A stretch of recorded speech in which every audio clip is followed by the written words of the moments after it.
हाँ भाई, नमस्कार। सभी का स्वागत है बीएससी प्रो क्लासेस में। सभी प्यारे बच्चे फटाफट से कनेक्ट हो जाइए। हाँ भाई,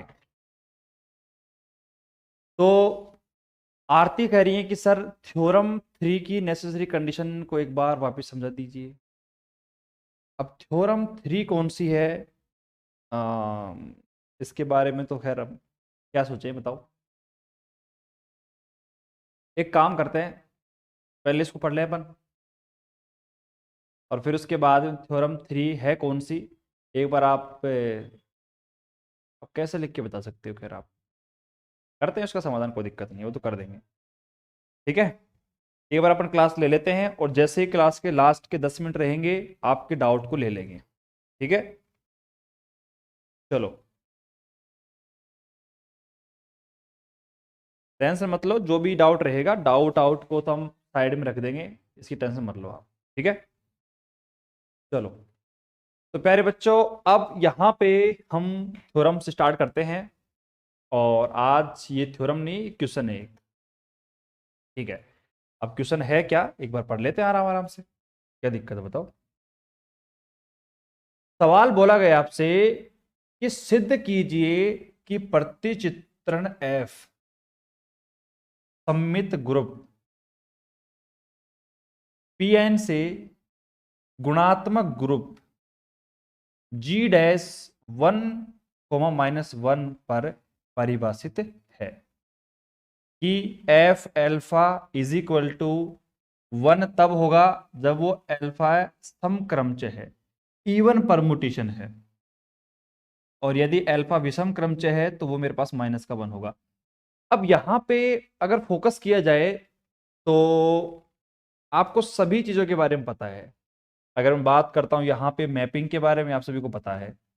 सिमेट्रिक ग्रुप सममित ग्रुप क्या होता है इसके बारे में भी आपको थोड़ी बहुत नॉलेज तो है।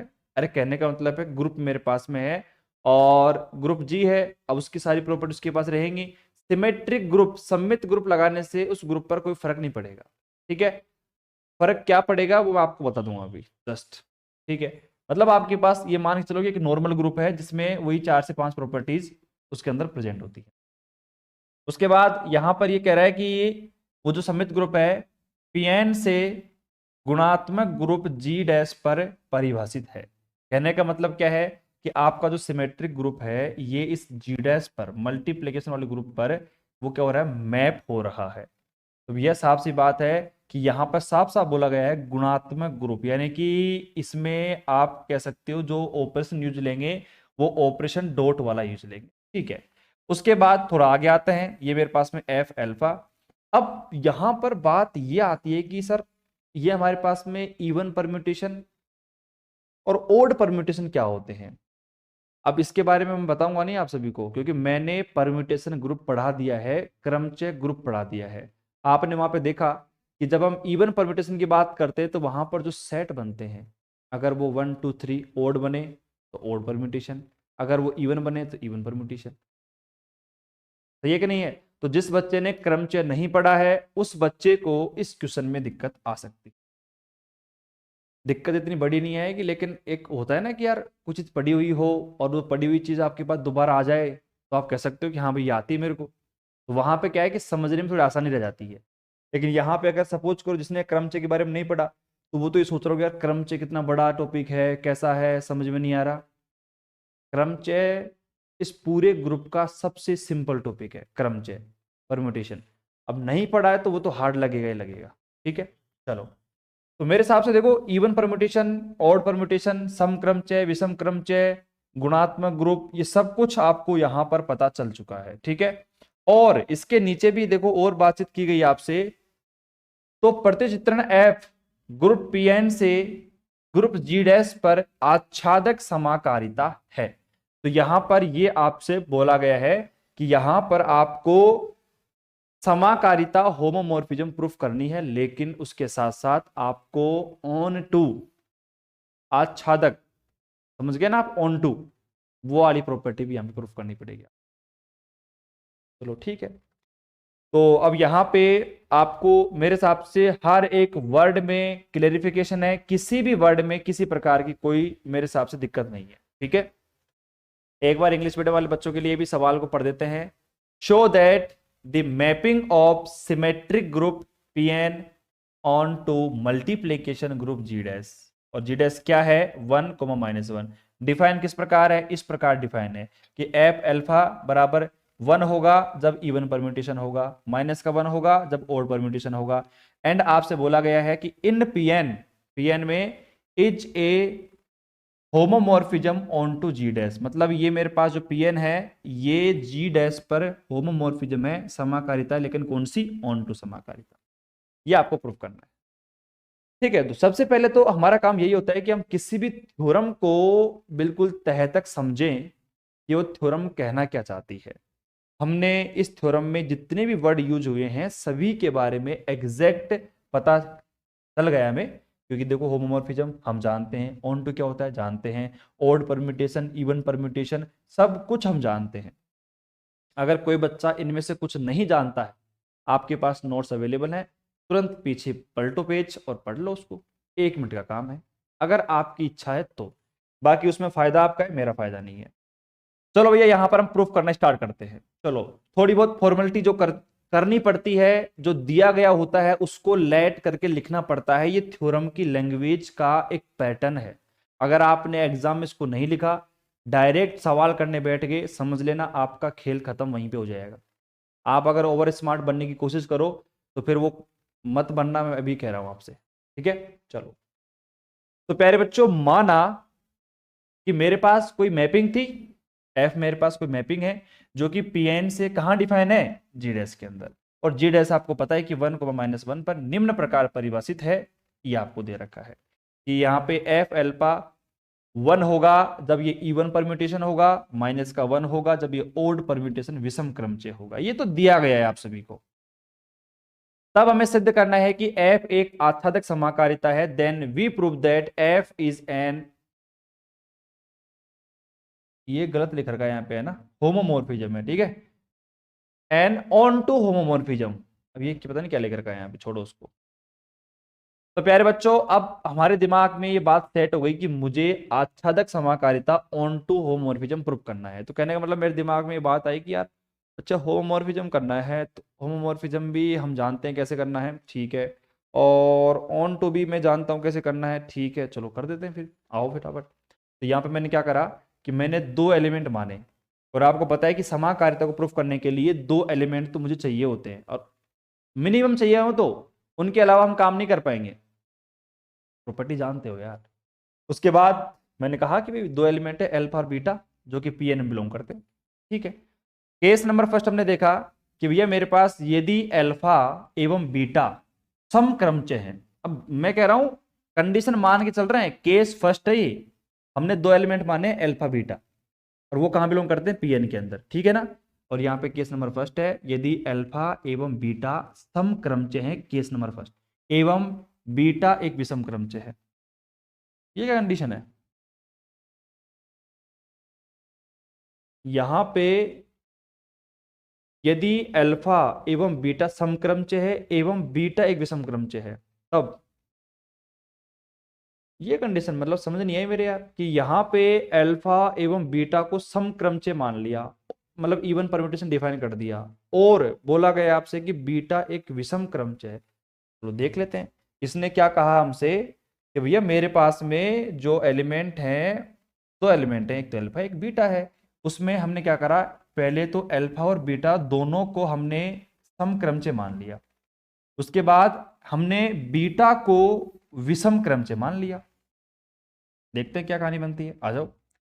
अब यहां पे हमने देखा कि भैया ठीक है, अल्फा भी इवन है, बीटा भी इवन है, तो एफ अल्फा बराबर 1, एफ बीटा बराबर भी 1, ठीक है। तो यहाँ पे हमने दोनों को मल्टीप्लाई कर दिया, एफ अल्फा डॉट बीटा बराबर, मेरे पास में यहाँ पे क्या हुआ, देखो इसका मान 1 है, इसका मान 1 है, तो ये 1.1, और 1 का मान एफ अल्फा, बीच में डॉट लगा दो एफ बीटा। तो अब आप देख सकते हो कि यहाँ पर आपकी समाकारिता वाली प्रॉपर्टी प्रूफ हो गई है। देख लो भाई, मैं थोड़ी मना कर रहा हूँ, मैं तो मना नहीं कर रहा यहाँ पे, बिल्कुल भी नहीं कर रहा। तो यहाँ पर एफ अल्फा और यहाँ पे एफ अल्फा बीटा, ये F alpha dot F beta के बराबर हो गया है। कैसे हुआ है वो आप खुद देख लो, मैंने कुछ भी नहीं करा। आप सभी को प्रॉपर्टी पता ही होगी कि एफ ए स्टार बी अगर होती है तो होमोमॉर्फिज्म समाकारिता यही कहती है कि एफ ऑफ ए और बीच में स्टार लगा दो एफ ऑफ बी। तो यही मैंने प्रूफ कर दिया, देखो F alpha beta F alpha dot F beta, तो यही आपकी समाकारिता की प्रॉपर्टी होती है। मेरे हिसाब से तो यही होती है भैया, ठीक है, कोई दिक्कत? और यहाँ पर सभी बच्चों को क्लियर तरीके से बातें समझ में आ रही है कि नहीं आ रही है, दिख रहा है कि नहीं दिख रहा साहब? कमेंट करके आप मुझे बता सकते हो, ठीक है।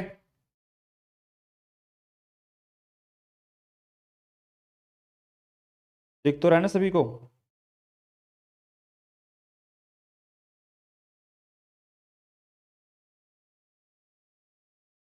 चलो सही है भैया, कोई दिक्कत नहीं है, आ जाओ, ठीक है। तो हमने यहाँ पे कहा कि भाई मेरे पास में अगर ये कहानी, केस नंबर फर्स्ट में हमने होमोमॉर्फिज्म प्रॉपर्टी प्रूफ कर दी है, ठीक है। अब केस नंबर सेकंड पे आ जाओ भैया।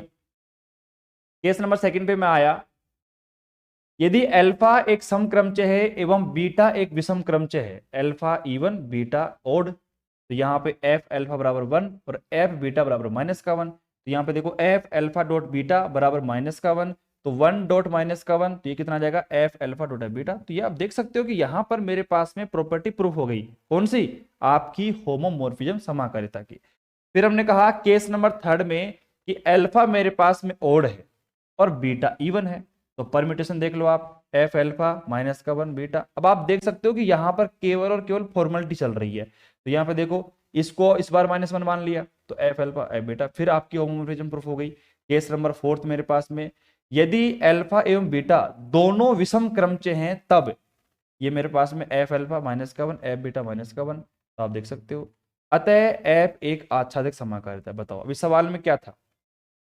मैं आपको बता दूं कि केस नंबर जो फर्स्ट आपका था ना, उसमें वो जो लाइन लिखी हुई है वो गलत लिखी हुई है। यहां पर यदि अल्फा एवं बीटा समक्रमच है, ये केवल इतनी सी लाइन लिखी हुई है, बाकी ये जो लाइन है ये गलत लिखी हुई है यहाँ पे, ठीक है, क्योंकि इस लाइन का कोई रोल नहीं है यहाँ पे, इसको काट देना। हालांकि मुझे उस टाइम पे ये गलत लग रही थी, लेकिन मैं देखा भाई कहीं पे आगे काम आएगी तो देख लेंगे, बाकी इसका कोई काम नहीं है यहाँ पे, ठीक है। मतलब सबसे पहले केस नंबर फर्स्ट में हमने क्या करा, अरे यार वो तो वही बात हो गई कि हमने इस सवाल में देखा, हमने इस सवाल में देखा कि भाई मेरे पास में एक ग्रुप है, ये जो पीएन है, ये पीएन आपका डिफाइन है किस पे, जी डैश पे, ठीक है। अब जैसे ये आपका पीएन जो है ये आपका जी डैश पे डिफाइन है, तो इसमें क्या कहानी थी कि आपको ओड परम्यूटेशन इवन परम्यूटेशन दे दिया।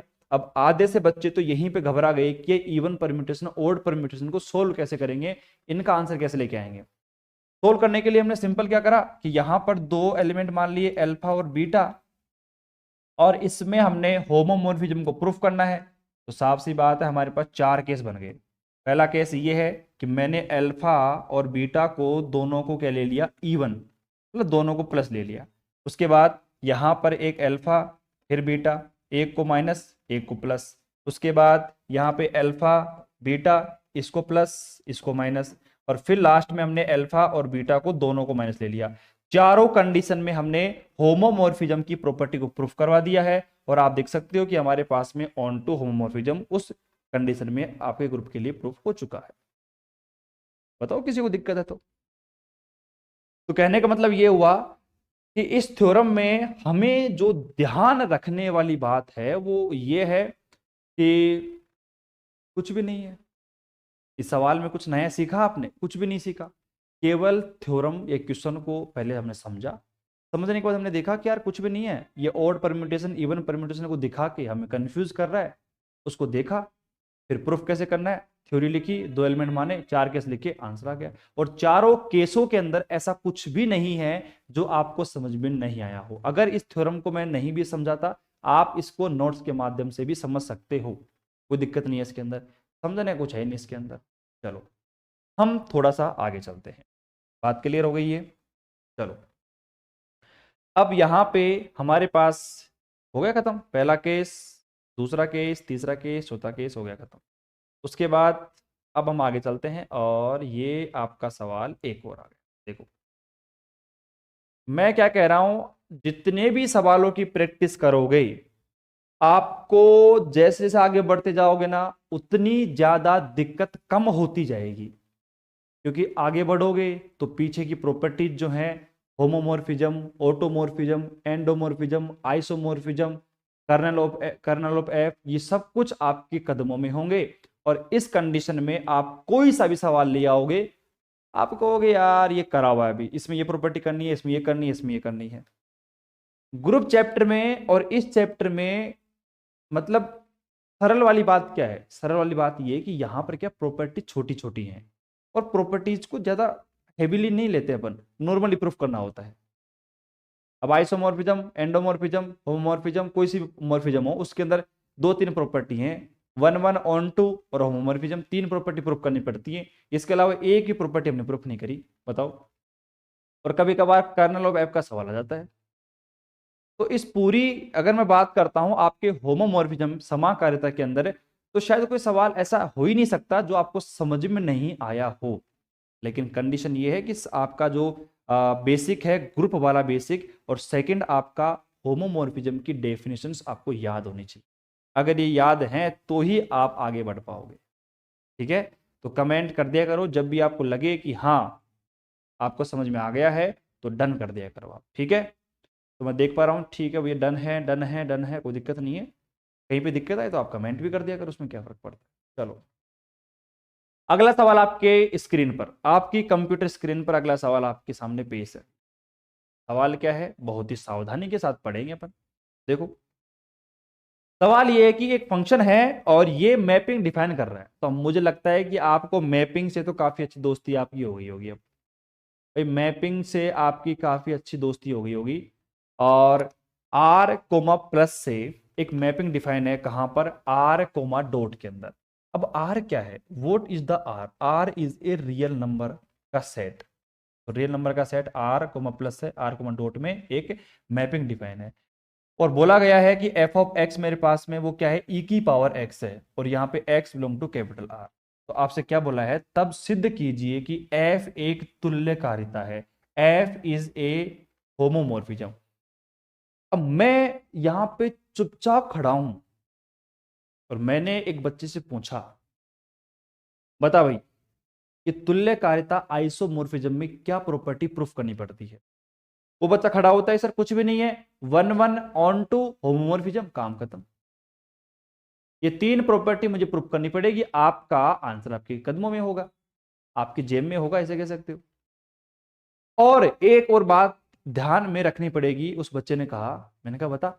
वो कह रहा है कि सर तुल्यकारिता आइसोमॉर्फिज्म के अंदर हमें यह ध्यान रखना पड़ेगा कि जो मैपिंग चल रही थी वो जी से लेकर जी डैश में होनी चाहिए, जी से जी डैश में। मैंने कहा कि जी से जी डैश में सही तो है, ये मेरे पास में जी है और ये दूसरा सेट है, तो जी डैश हो गया। तो यानी कहने का मतलब है कि तुल्यकारिता की जो भी कंडीशन है वो सारी यहां पर प्रूफ हो चुकी है। अब इसकी प्रॉपर्टी को प्रूफ करना है, 2 ही मिनट का काम है, आ जाओ भैया। गिवन मैपिंग दिया गया प्रतिचित्रण आपके सामने है, एफ ऑफ एक्स बराबर ई की पावर एक्स। सबसे पहले लेट माना हमने कि भैया 2 एलिमेंट है, एक एक्स है, एक मेरे पास वाई है, जो कि कैपिटल आर में बिलोंग करते हैं। यहाँ पे एफ ऑफ एक्स का मान आपको दिया गया है, अगर मैं एफ ऑफ वाई का मान निकालूंगा तो ई की पावर वाई बन जाएगा। आपने देखा कि 1-1 प्रूफ करने के लिए दोनों फंक्शन की वैल्यू को हम बराबर कर देते हैं, लेकिन उससे पहले हम समाकारिता को प्रूफ कर देते हैं। कोई सी प्रॉपर्टी पहले प्रूफ कर दो, बात बराबर है। तो यहाँ पे एफ एक्स प्लस का वाई मेरे पास में है, यहां पर हमने मान रखा भाई जिस प्रकार यहां पर एफ ऑफ एक्स का मान ई की पावर एक्स है, तो अगर मैं यहाँ पे एफ एक्स प्लस वाई का मान निकालूं तो भैया ये हो जाएगा ई की पावर एक्स प्लस का वाई।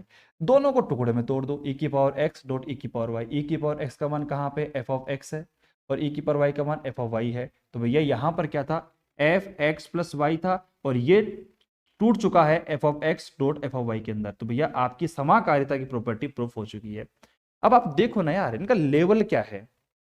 अगर आप इनका स्टैंडर्ड देखोगे, लेवल देखोगे, तो क्या है इसका लेवल, बताओ आप खुद बताओ, है क्या इसके अंदर, कुछ भी नहीं है। बट वो आपकी साइकोलॉजी है, अगर वो आपको जीने दे तो जी लो। क्योंकि कई बार क्या होता है कि साइकोलॉजी के चक्कर में बच्चे थ्योरम्स को समझ नहीं पाते हैं। देख लो भैया क्या है इसके अंदर, समकारिता प्रूफ हो गई, पहली प्रॉपर्टी हो चुकी है। दूसरी प्रॉपर्टी आपकी 1-1 प्रॉपर्टी, दोनों फंक्शन को बराबर कर दिया आपस में, ई की पावर एक्स बराबर ई की पावर वाई। भाई यहां पर हम कंपैरिजन करेंगे ई की पावर से, तो देखो बेस आधार समान है, घाते बराबर हो जाएंगे, एक्स बराबर वाई। अतः एफ एक ही हो गया, हैंस एफ इज 1 1। ठीक है, हमारे पास में तीसरी प्रॉपर्टी आती है यहां पे ऑन टू वाली प्रॉपर्टी। अब ऑन टू वाली प्रॉपर्टी को प्रूफ करने के लिए थोड़ा सा दिमाग लगाना पड़ेगा आप सभी। दिमाग ये लगाना पड़ेगा कि अब देखो मैं आपको थोड़ा सा अगर बिल्कुल डिटेल में बताऊं ना, जो बच्चे वास्तविकता में एलजेब्रा को पढ़ना चाहते हैं तो उनको कुछ फील होना चाहिए। ठीक है, अब एक काम करो, फटाफट से आप जाइए पीछे की तरफ जहां पर मैंने आपको ऑन टू के बारे में कुछ बताया था। आप जाइए वहां पे और एक बार उसको देखिएगा। और उससे उससे पहले मैं आपका एक छोटा सा बेसिक क्लियर कर दूं, क्योंकि जो सवाल आपके दिमाग में चल रहा होगा वो सवाल मेरे दिमाग में पता नहीं पहले चल चुका होगा, बहुत पहले वो सवाल मेरे दिमाग में आ चुका होगा। सुनना मेरी बात, मैं क्या कहने वाला हूं। अब कई बच्चों के मन में सवाल क्या उठ रहा है, वो बच्चे कह रहे हैं कि गुरुजी हमने कई सवाल ऐसे आपने करवाए हैं, कई थ्योरम आपने ऐसी करवाई है जिसके अंदर आपने 1 1 प्रूफ कर दिया, होमोमॉर्फिज्म प्रूफ कर दिया, लेकिन आपने ऑन टू के बारे में ऐसा लिखा दिस इज सेल्फ ट्रू, ये स्वयं सत्य है। तो फिर सर आपने इस वाले सवाल के अंदर ऐसा क्यों नहीं लिखा? क्योंकि मैंने 1 1 प्रूफ कर दिया है और होमोमॉर्फिज्म मैंने प्रूफ कर दी है, तो अब आपने ऐसा क्यों नहीं लिखा कि यहां पर ऑन टू ऑटोमेटिक प्रूफ हो गया है? पहला सवाल तो ये है, अक्सर बच्चे सवाल करते हैं, ये मुझे पता है, ठीक है, तो मैंने इस सवाल को ले लिया है। चलो फिर इस सवाल के ऊपर चर्चा करते हैं सही तरीके से। प्यारे बच्चों, मैं आपको बता दूं, अगर आप ये सवाल पूछ रहे हो मेरे से कि सर आपने 1 1 प्रूफ कर दिया और यहां पे ये प्रूफ कर दिया, तो ऑन टू आपने सेल्फ ट्रू क्यों लिखा, इसका मतलब आपका कहीं ना कहीं बेसिक थोड़ा कमजोर है। अब उस बेसिक को मजबूत कर लेते हैं। अगर आपने देखा कि कहीं पर मैपिंग अगर ऐसे दिखे आपको कि जी से जी के अंदर, कहने का मतलब ये मेरे पास में ग्रुप जी है और ये भी मेरे पास में ग्रुप जी है, इसका मतलब क्या हुआ कि एलिमेंट अगर यहाँ पे 1 2 3 4 है तो यहाँ पर 1 2 3 4 होगा, सबका संबंध होगा। 1 1 प्रूफ कर दिया है तो भैया ऑन टू मतलब है कि सभी का संबंध होना चाहिए, कोई भी एलिमेंट खाली नहीं होना चाहिए। तो ये आपका ऑटोमेटिक कह देता है कि भैया अगर आपने 1 1 प्रूफ कर दिया ना तो यहाँ पे ऑन टू ऑटोमेटिक प्रूफ हो जाएगा। क्यों? क्योंकि आपकी मैपिंग सेम है, मतलब जो जी से लेकर जी के अंदर आप देख रहे हो ना, तो आप मैपिंग देख लो कि मैपिंग आपकी जी से जी में है, कहने का मतलब ग्रुप ही आपका चेंज नहीं हुआ। और जब तक ग्रुप चेंज नहीं होगा तब तक ऑन टू प्रूफ नहीं भी करो तब भी कोई दिक्कत नहीं है, आप सेल्फ ट्रू भी वहां पे लिख सकते हो। लेकिन जैसे ही कहानी चेंज हो जाती है, कहानी क्या चेंज होती है, सपोज करो आपकी जो मैपिंग है, भाई सपोज करो आपकी जो मैपिंग है अगर वो बदल जाए, ठीक है, अगर वो आपकी जो मैपिंग है अगर उसको मैं बदल दूं और मैं से कह दूं कि मेरी जो मैपिंग है भैया ये आपका जी है और ये आपका दूसरा जी डैश है, तो यहां पे मैपिंग क्या हो गई? तो इस कंडीशन में फिर आपको 1 1 भी प्रूफ करना पड़ेगा, ऑन टू भी प्रूफ करना पड़ेगा और आपको होमोमॉर्फिज्म तो करना ही पड़ेगा, वो तो खैर कहने वाली बात ही नहीं है। तो मेरे हिसाब से अब आपका दिमाग थोड़ा सा क्लियर हुआ होगा कि कब हमें ऑन टू प्रूफ करना है, कब नहीं करना है, कब सेल्फ ट्रू लिखना है, सारी बातें आपको पता चल गई हैं। और मेरे आदेशानुसार अगर आपने अभी पेज को पीछे पलटा हो और डेफिनेशन को स्टार्टिंग में देखा हो कि भैया मेरे पास में ऑन टू में क्या प्रूफ करते हैं, तो शायद आपने देख लिया होगा कि ऑन टू था क्या, हम ऑन टू में क्या बताते हैं, क्या प्रूफ मुझे करना पड़ता है। जैसे 1 1 में F of X F of Y बराबर करते हैं, वैसे ही ऑन टू में भी मुझे एक प्रॉपर्टी याद आ रही है। ठीक है, चलो भैया आपने देखी है, मुझे उस पर शक है कि आपने नहीं देखी है। चलो एक काम करते हैं, ये कौन सा पेज नंबर है?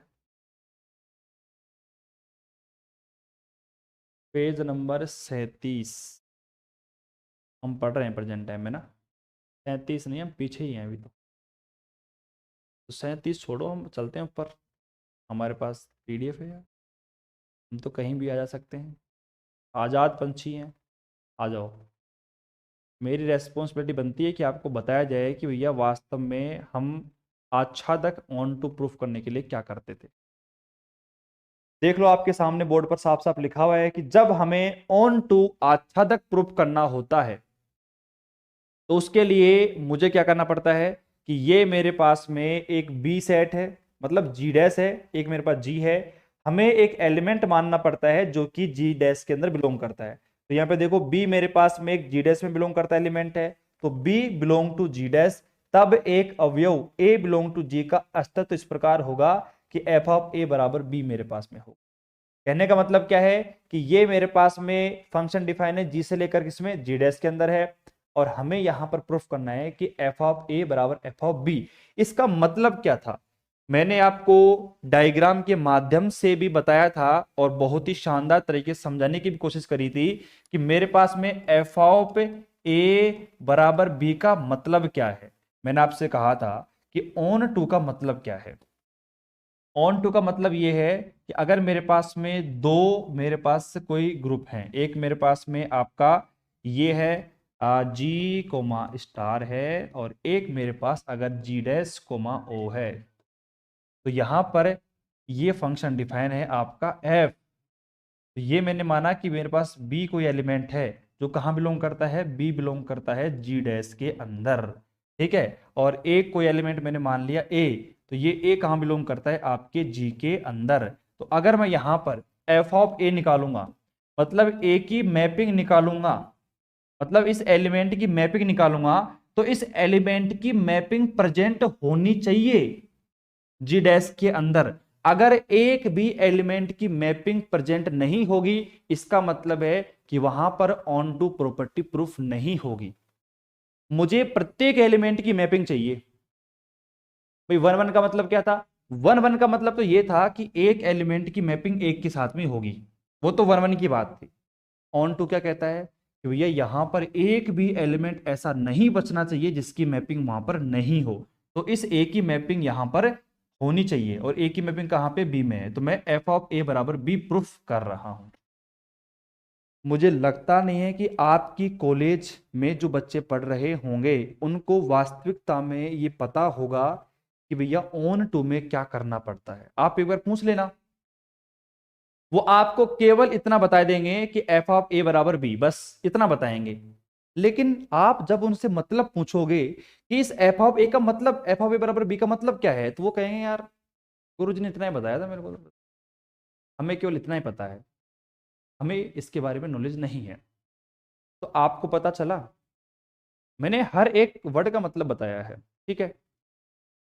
हालांकि हो सकता है कि कई जो आप गवर्नमेंट कॉलेजेस हैं वहां पर जो प्रोफेसर हैं, आपको पता है कि उनकी नॉलेज के आगे मेरी नॉलेज ना के बराबर है, मतलब नेग्लिजिबल है, ठीक है। हो सकता है वो आपको और भी शानदार तरीके से समझा चीजों को, तो वो और भी अच्छी बात है, लेकिन मैंने कोशिश करी है कि बेसिक लेवल से आपको अच्छी नॉलेज प्रोवाइड करवाऊं मैं, बस मेरी कोशिश ये रहती है। कहीं पर कोई मेरे से मिस्टेक हो जाती है उसके लिए मैं क्षमा चाहूंगा, ठीक है। चलो, तो मेरे हिसाब से ये बात आपके समझ में बैठ गई है, कोई दिक्कत नहीं होगी, एकदम एक्सीलेंट तरीके से। चलो अब हम बात करते हैं उस सवाल के ऊपर, आ जाओ भैया। अब बात करते हैं हम इस सवाल के ऊपर। देखो ये सवाल थोड़ी था, ये तो प्रॉपर्टी थी हमारी, ठीक है। सवाल निकाल देते हैं भैया, आ जाओ।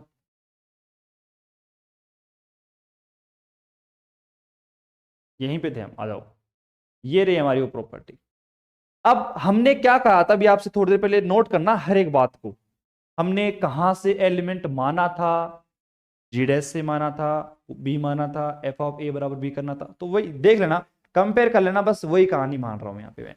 देखो लेट माना, हमने एक एलिमेंट माना x जो कहां बिलोंग करता है, r प्लस के अंदर, then there exist one an element log x belong to r। मतलब आपको पता है यहां पर दो सेट थे आपके पास में, एक सेट आपके पास था r प्लस और एक आपके पास था r वाला, ठीक है। कहने का मतलब ये कंडीशन थी, एक मेरे पास में r प्लस था और एक मेरे पास में r था, ठीक है। तो हमने क्या करा कि r प्लस से एक एलिमेंट मान लिया x, और एक दूसरा एलिमेंट है मेरे पास में log x है, जो कि कहां बिलोंग करता है भैया, इस आर के अंदर बिलोंग करता है। ठीक है, अब यहां पे हमने कह दिया, चलो अब ध्यान से देखना, एफ ऑफ log x। अब आपका जो क्वेश्चन में फंक्शन दे रखा था वो क्या था मेरे प्यारे बच्चों, आपके क्वेश्चन में फंक्शन दे रखा था एफ ऑफ एक्स बराबर ई की पावर एक्स। मैंने कुछ भी नहीं करा, इस एक्स की जगह हमने केवल log x मान पुट कर दिया, क्योंकि आपको पता है कि भैया मैंने माना कि मेरे पास log x जो एलिमेंट है ये एलिमेंट इस आर में बिलोंग करता है। मैंने यहां पर एफ ऑफ log x रख दिया बराबर मेरे पास में ई की पावर log x। अब आपको पता है ई का और log का तो पुराना फंडा है, और यहाँ पे मेरे पास में क्या आ गया, x मान आ गया। अब अपनी आंखों को खोल लो, अपने दिमाग को खोल लो, हमने क्या कहा था कि जो एलिमेंट x आएगा, और हमने पहले बोल दिया कि जो x एलिमेंट है वो r प्लस में बिलोंग करता है। तो कहने का मतलब एक एलिमेंट था log x जो कहां बिलोंग कर रहा था, r के अंदर, सेकंड वाले सेट के अंदर। और जैसे ही मैंने सेकंड वाले सेट की वैल्यू रखी फंक्शन के अंदर, मुझे r प्लस यानी कि फर्स्ट वाले सेट की वैल्यू मिल गई। कहने का मतलब इधर मान रखोगे इधर मैपिंग मिलेगी, तो कहने का मतलब इस एलिमेंट की मैपिंग उधर प्रेजेंट है, ये मैं कह सकता हूं। अब इससे बड़े क्या समझा सकते हैं, आपको बताओ, खुद सोचो आप कि मैंने log x रखा जो कि कहां बिलोंग कर रहा था, सेकंड सेट के अंदर। जैसे मैंने इस फंक्शन की वैल्यू में log x को पुट किया, तो यहां पर मेरे पास क्या आ गया, x आ गया, और x मैं पहले बोल चुका हूं कि मेरे पास r प्लस में बिलोंग करता है। अब आप खुद सोच लो कैसे लिखना है आगे, कैसे नहीं लिखना है। माना कि x belong to r plus, तब एक अवयव मेरे पास में log x r बिलोंग में r में एक इस प्रकार विद्यमान है कि वो तो शायद 2 बार लाइनें लिख दी। ठीक है, 2 बार लिखने से अब आप देख लो कि अतः f आच्छादक है, f इज ऑन टू, अतः f एक तुल्यकारिता है। ठीक है ना, f एक तुल्यकारिता है। अब मैं आपको बता दूं कि मोस्टली 90% जो बच्चे हैं ना, कोई से भी लॉजिक में नहीं अटकेंगे, किसी भी लॉजिक में नहीं अटकेंगे, लेकिन ये ऑन टू वाला लॉजिक है ना, इस ऑन टू वाले लॉजिक में काफी बच्चे फंसते हैं, काफी बच्चे। यहां पर मैं आपको सिखा दूं कि जो ये ऑन टू वाला लॉजिक है ना, इसमें ज्यादा दिक्कत मत लेना, बिल्कुल मत लेना।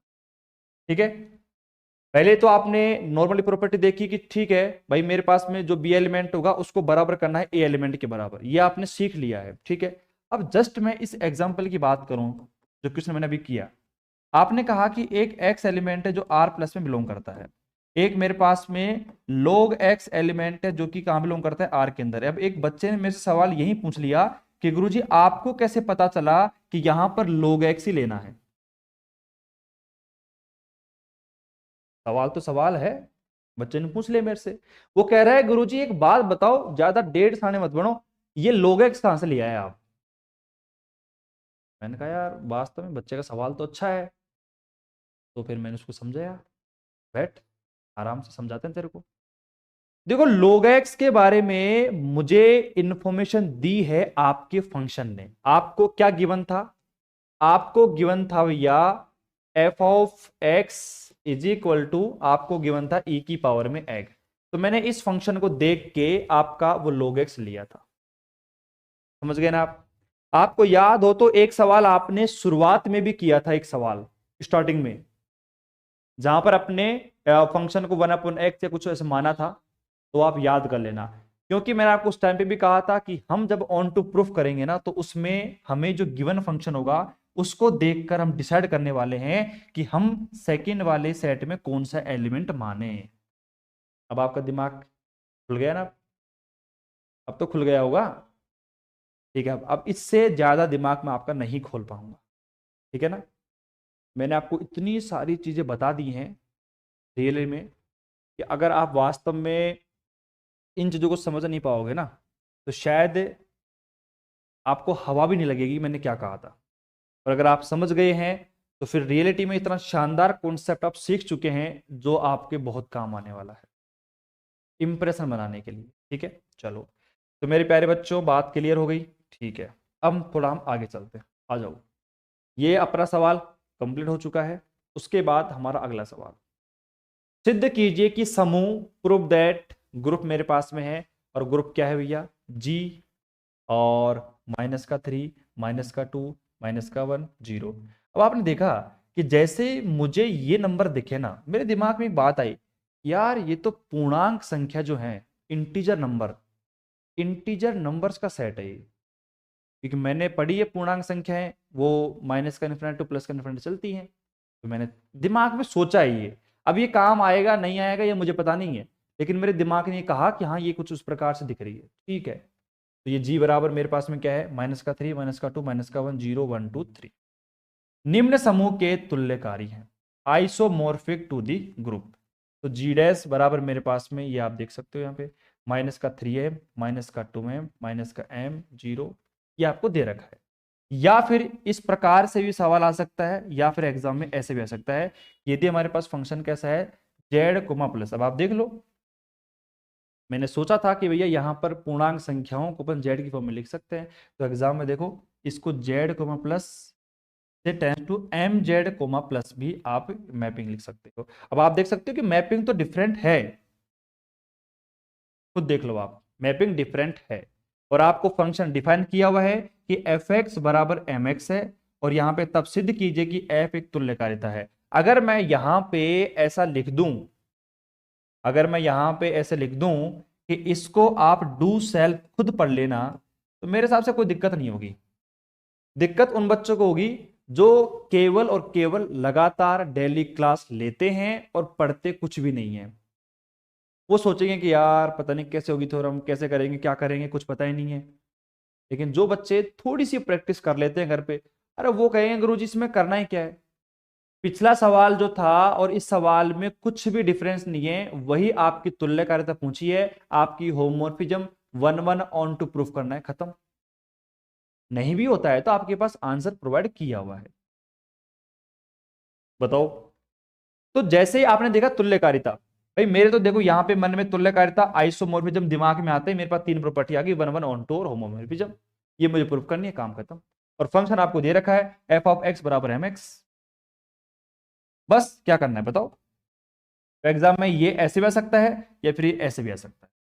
तो मैपिंग आपने देख ली यहाँ पे कि मैपिंग मेरे पास में कैसी है, मैपिंग मेरे पास में है एफ जी से लेकर जी डैश वाले पैटर्न की मैपिंग है, मतलब ये अलग है ये अलग है।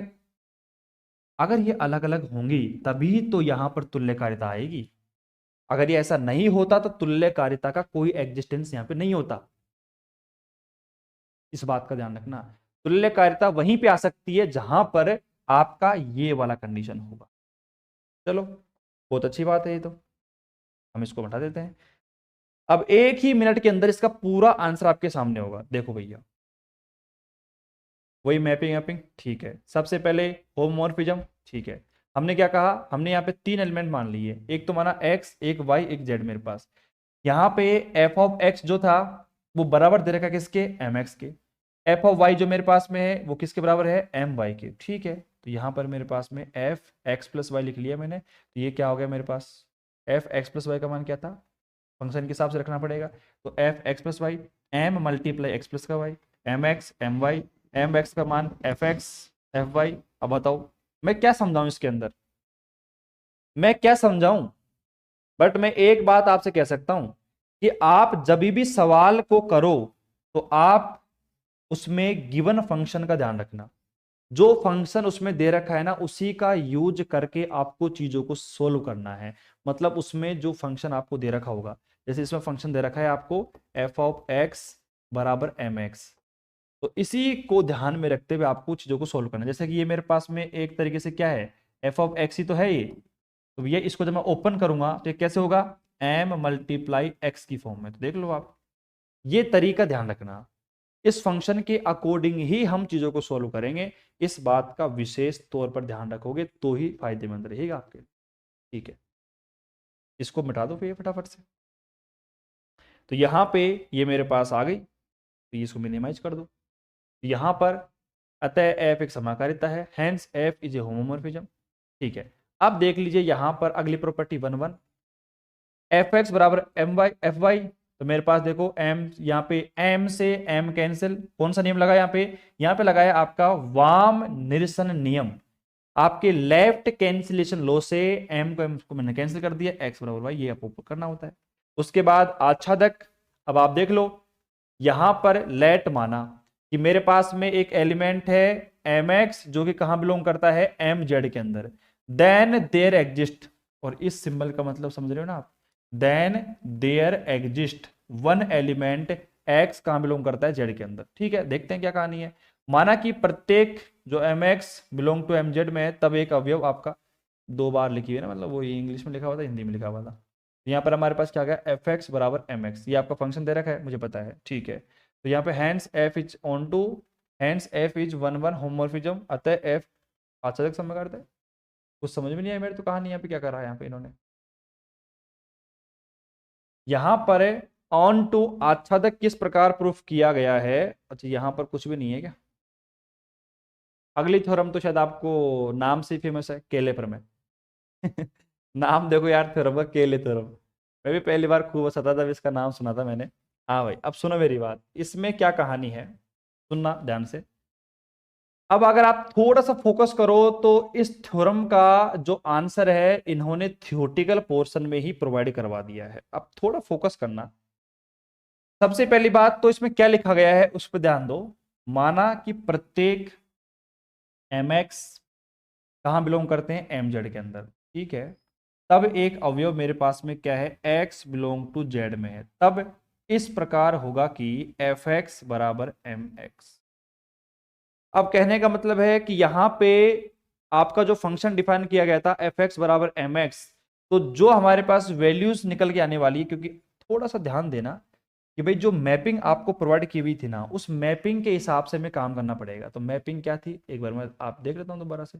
देखो, आपकी जो मैपिंग डिफाइन की गई थी वो है, मैपिंग आपके पास ये रही। देखो, मैपिंग को ध्यान में रखो, तो मैपिंग को मैं वहीं पे लिख देता हूं। क्या मैपिंग है मेरे पास में, Z comma plus M Z comma plus. ठीक है, तो यहां पर ध्यान रखना भैया कि आपको यहां पर जो मैपिंग दे रखी है ना, उसको लिखो। यहां पे मैपिंग दे रखी है मेरे को, यहां पे ध्यान दो, एफ जेड कोमा प्लस। ठीक है, ये टेंस टू आपको प्रोवाइड किया हुआ है। और यहां पे क्या है भैया, M Z comma, M Z comma plus ही मेरे पास में ना। ठीक है, एक बार देख लेते हैं दोबारा से आ जाओ भाई, एक बार फिर देख लेते हैं, कंफ्यूज नहीं होना चाहिए। हाँ भाई, एम जेड कोमा प्लस ही है, डॉट नहीं है। ठीक है, तो यहीं पे लिख लेते हैं हम। हाँ, एम जेड कोमा प्लस। ठीक है, एम जेड कोमा प्लस। तो ये मेरे पास में एग्जैक्ट मैपिंग है। कहने का मतलब है कि मेरे पास में ये पहला जो सेट है, ये पहला सेट है जेड कोमा प्लस का। ये दूसरा जो सेट मेरे पास में है, ये सेट है किसका, एम जेड का। अब इन्होंने क्या लिख दिया यहां पे, इन्होंने लिख दिया कि माना कि प्रत्येक एम एक्स, मतलब जो एम और एक्स वाले जो एलिमेंट हैं, ये सारे कहां बिलोंग करते हैं, इस एम जेड के अंदर। इस एम जेड में बिलोंग करते हैं पूरे एम एक्स एलिमेंट। तब एक अवयव आपका एक्स ऐसा होगा जो जेड में बिलोंग करेगा। तो साफ सी बात है, मेरे पास में जो एक्स एलिमेंट है ये कहां बिलोंग करेगा, जेड के अंदर बिलोंग करेगा। तो इस प्रकार होगा कि एफ एक्स बराबर एम एक्स। तो इन्होंने सिंपल आपको प्रोवाइड करवा रखा है कि यहां पर एक्स एलिमेंट तो कहां बिलोंग कर रहा है भैया, आपका जेड के अंदर। और ये जो आपका एम एक्स है ये कहां बिलोंग कर रहा है, एम जेड के अंदर। तो यही तो करना होता है हमें, क्या प्रूफ करना था हमें, एफ ऑफ ए बराबर बी। तो यहां पर एफ ऑफ ए जी में बिलोंग करता है, बी जी डैश के अंदर। तो देख लो भैया, एफ एक्स जो है ये आपका बिलोंग कर रहा है आपके जेड के अंदर, और ये आपका एम एक्स जो है ये बिलोंग कर रहा है आपका एम जेड के अंदर। थ्योरी को पढ़ो आराम से आप, इस पूरे घिचपिच मामले को मैं साइड करता हूं और थ्योरी को पढ़ लो। पूरी थ्योरी को पढ़ लोगे, पूरा कॉन्सेप्ट आपके दिमाग से क्लियर हो जाएगा। दिमाग से क्लियर नहीं, दिमाग में क्लियर हो जाएगा। ठीक है, बात क्लियर, कोई दिक्कत नहीं आई, बात समझ में नहीं आई तो कोई बात नहीं, आ जाओ, मैं बैठा हूं ना यहाँ पे। देखो, आपका सबसे पहले मैपिंग क्या दे रखी है, मैपिंग आपको प्रोवाइड करा हुई है कि यहाँ पे एफ जो मेरे पास में है वो जेड कोमा प्लस से आपकी मैपिंग डिफाइन हो रही है एम जेड कोमा प्लस तक। ठीक है, आपने कहा कि मेरे पास में कोई एलिमेंट है एम एक्स जो कहां बिलोंग करता है, एम जेड के अंदर। ठीक है, आपको साफ साफ तरीके से दो मूर्ति बना के दिखा देता हूं। एक मेरे पास में किसकी बनेगी, जेड की बनेगी, और एक मेरे पास बनेगी एम जेड की। ये मेरे पास जेड है और ये मेरे पास में एम जेड है। ठीक है ना, तो यहां पर आपने देखा कि एम एक्स जो है, एम एक्स ये तो कहाँ बिलोंग कर रहा है, एम जेड में, तो एम एक्स यहाँ पे है। और एक एलिमेंट मैंने ऐसा माना जिसका एग्जिस्टेंस कैसा है, एक्स बिलोंग करता है कहाँ पे, जेड पे। तो जो आपको फंक्शन दिया गया था, फंक्शन यही तो था आपका, एफ एक्स बराबर एम जेड।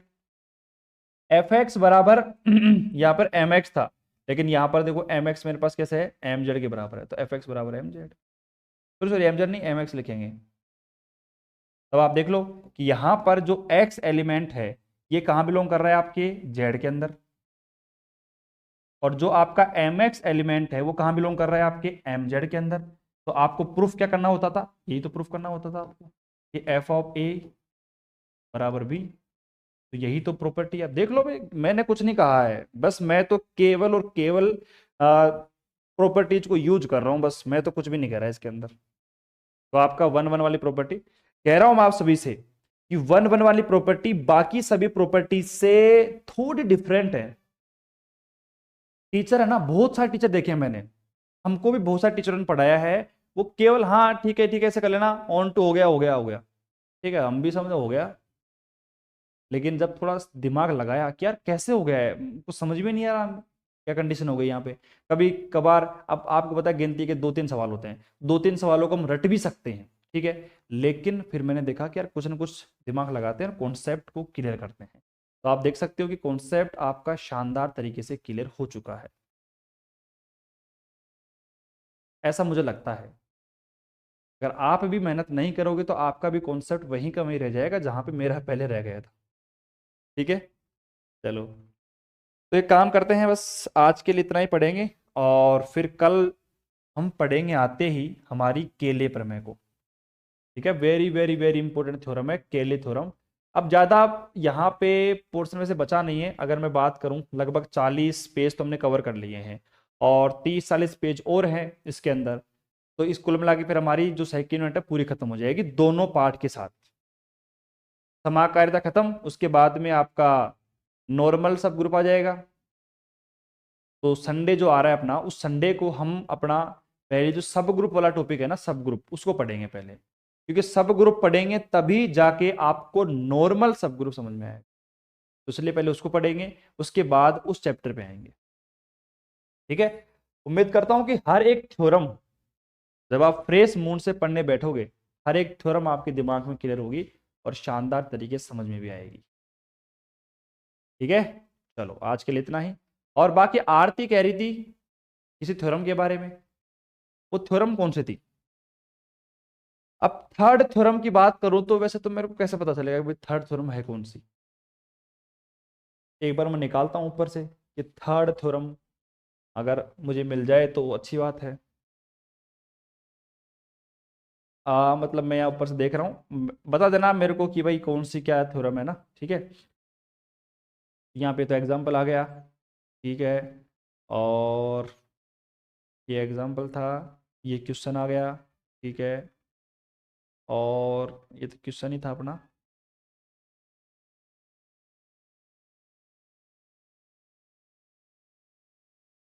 ये भी क्वेश्चन ही है, क्वेश्चन ही है क्या ये भी। हाँ भाई ये भी क्वेश्चन ही है, हाँ क्वेश्चन ही है ये भी। थोड़ा और आगे चलते हैं।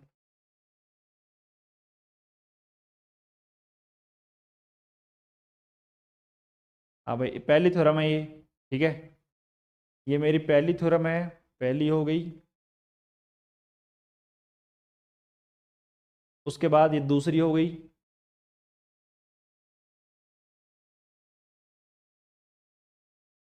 और ये मेरे पास तीसरी हो गई। अब एक बार आप कमेंट कर दो कि इसी थ्योरम की बात हो रही है क्या। अगर आप कमेंट करोगे तो ही मैं आगे बढ़ पाऊंगा। ये थ्योरम है क्या बताओ।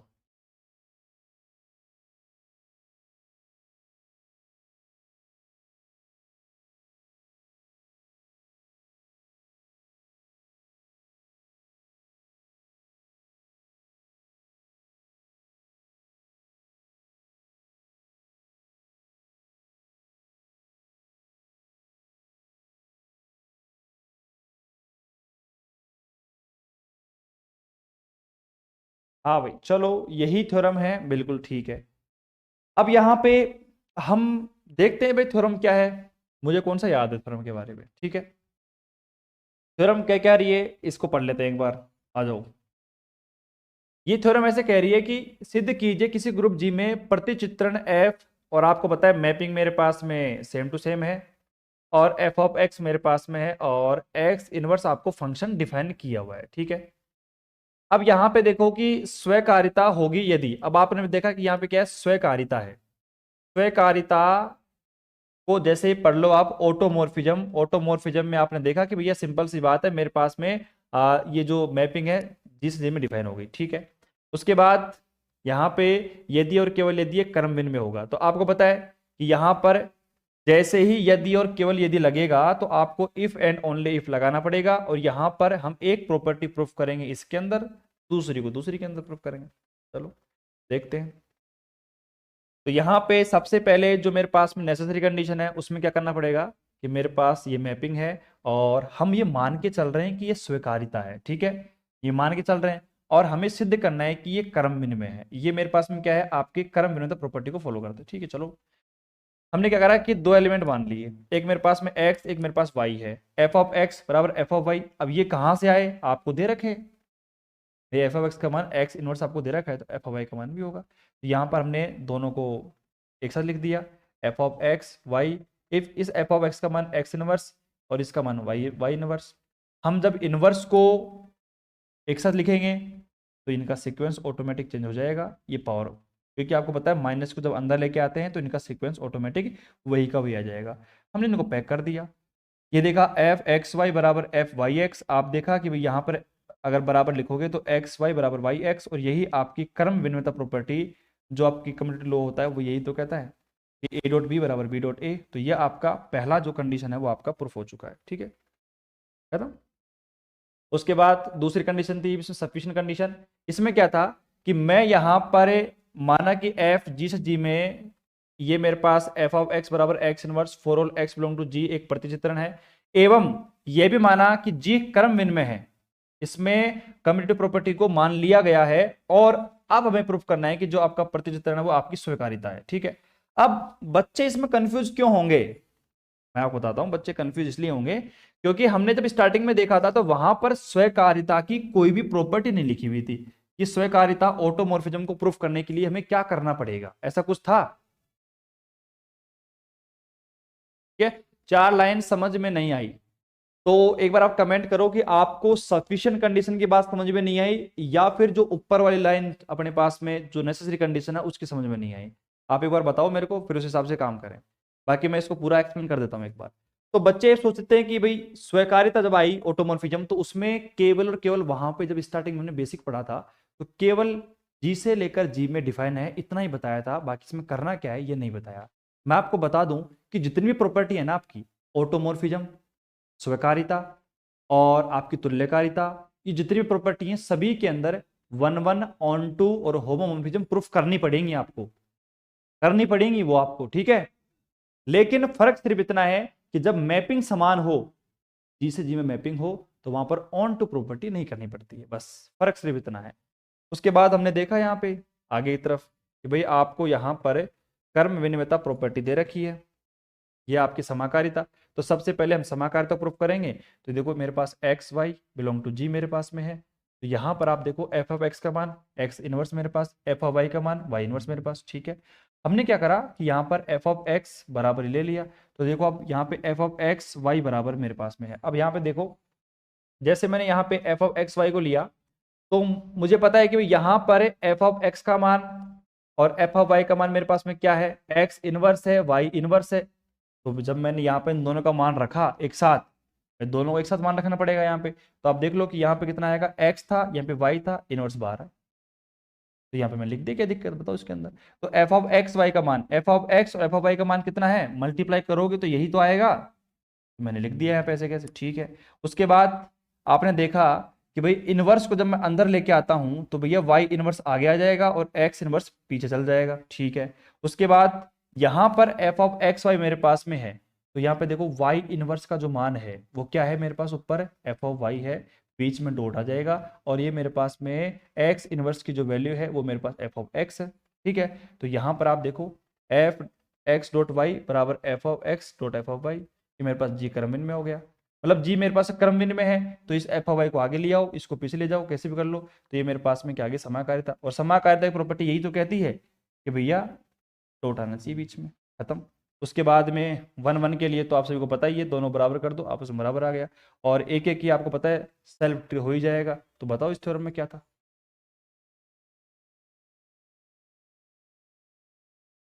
नेसेसरी कंडीशन की बात कर रहे हैं ना, उसमें फोर्थ लाइन समझ में नहीं आई। चलो भाई देख लेते हैं फोर्थ लाइन कौन सी है। हाँ भाई नेसेसरी कंडीशन थी, ये तो सफिशिएंट कंडीशन तो समझ में आ गई उनको, ठीक है।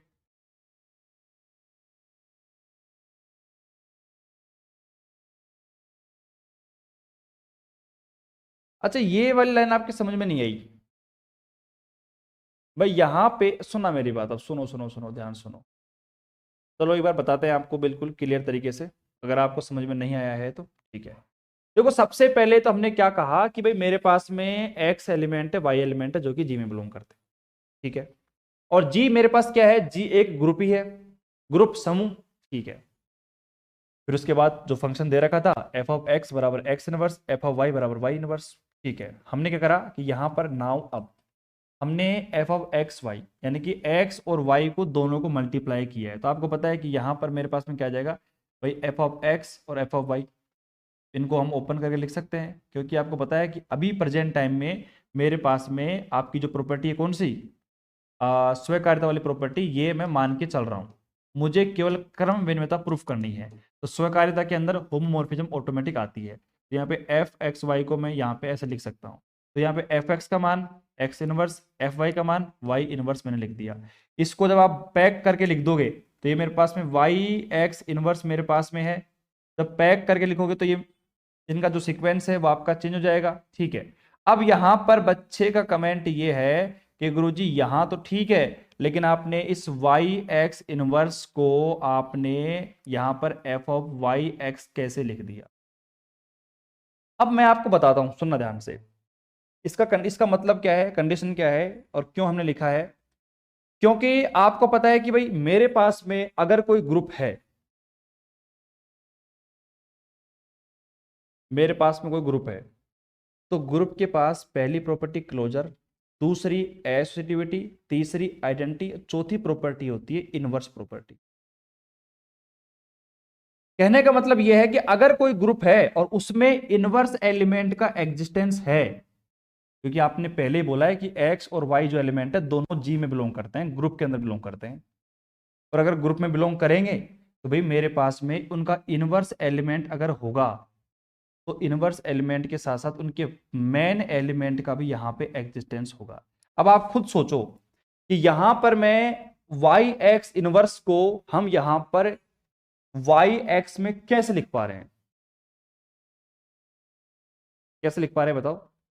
और इसके साथ साथ सुनो मेरी बात, एक कॉन्सेप्ट तो आप ये ध्यान में रखो, और दूसरा कॉन्सेप्ट, जैसे मान लो कि यहां पर अब मेरे पास, सुनना ध्यान से भाई, मेरे पास ऊपर की वैल्यू है एफ ऑफ एक्स वाई मेरे पास में, ठीक है। अब सुनना, ये मेरे पास में एफ ऑफ एक्स डॉट में वाई मेरे पास में है ना। अब एक बात बताओ, जैसे ही मैं यहाँ पे एफ ऑफ एक्स और वाई को आपस में मल्टीप्लाई करूंगा, तो मल्टीप्लाई करने से क्या होगा, देखो एक्स डॉट में वाई इनवर्स, यही तो है। और आपको पता है कि यहां पर जब हम मल्टीप्लाई कर देंगे और इनका सीक्वेंस अब अंदर चेंज कर देंगे एक बार। अब सीक्वेंस देखो चेंज कैसे करेंगे, यहां पे थोड़ा सा ध्यान रखना पड़ेगा आप, ठीक है। कि जब हम यहाँ पे इनको मल्टीप्लाई करते हैं आपस में, तो मल्टीप्लाई कैसे करेंगे, देखो एक्स डॉट में वाई हमने मल्टीप्लाई किया, तो क्या आ जाएगा, देखो एक्स इनवर्स डॉट में वाई इनवर्स, ठीक है। फिर जब आप ये इनवर्स को बाहर लेके जाओगे तो आपको पता है इनका सीक्वेंस ऑटोमेटिक चेंज हो जाएगा, वाई डॉट में एक्स इनवर्स मेरे पास आ जाएगा।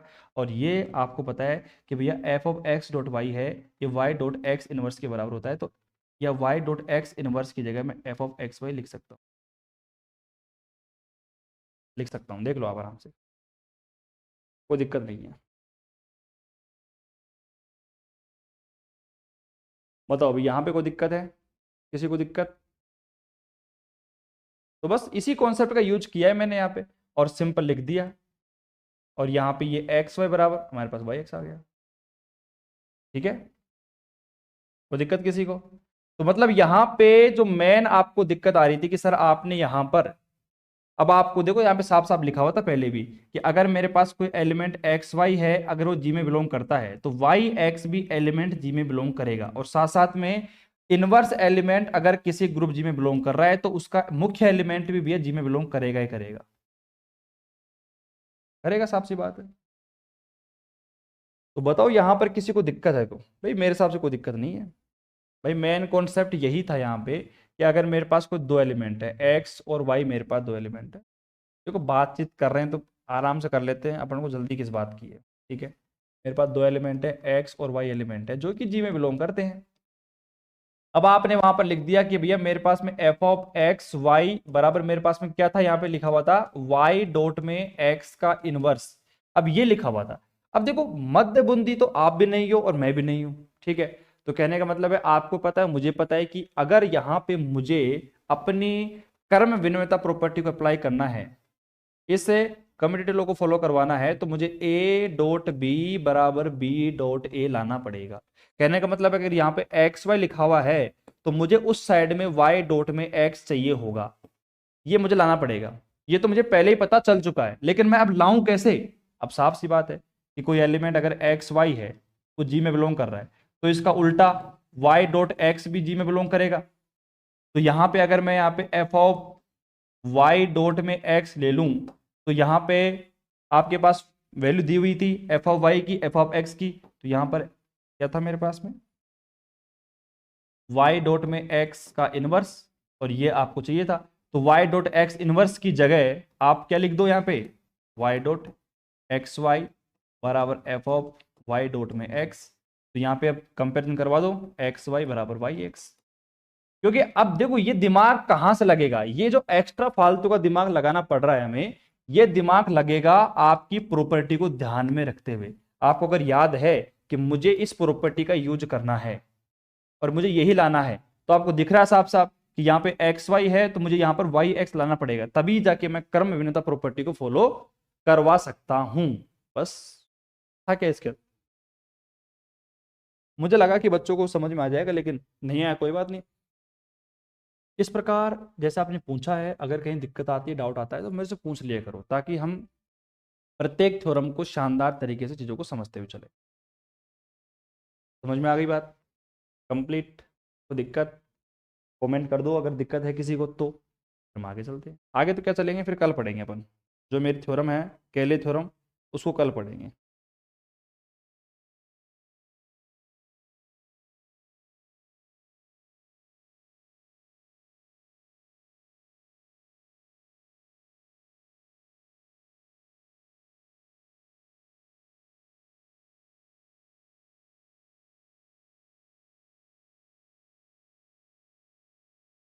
ठीक है आरती, चलो आराम से समझना, मैंने कॉन्सेप्ट जो बताया है वही कॉन्सेप्ट लगेगा, कोई दिक्कत वाली बात नहीं है, ठीक है।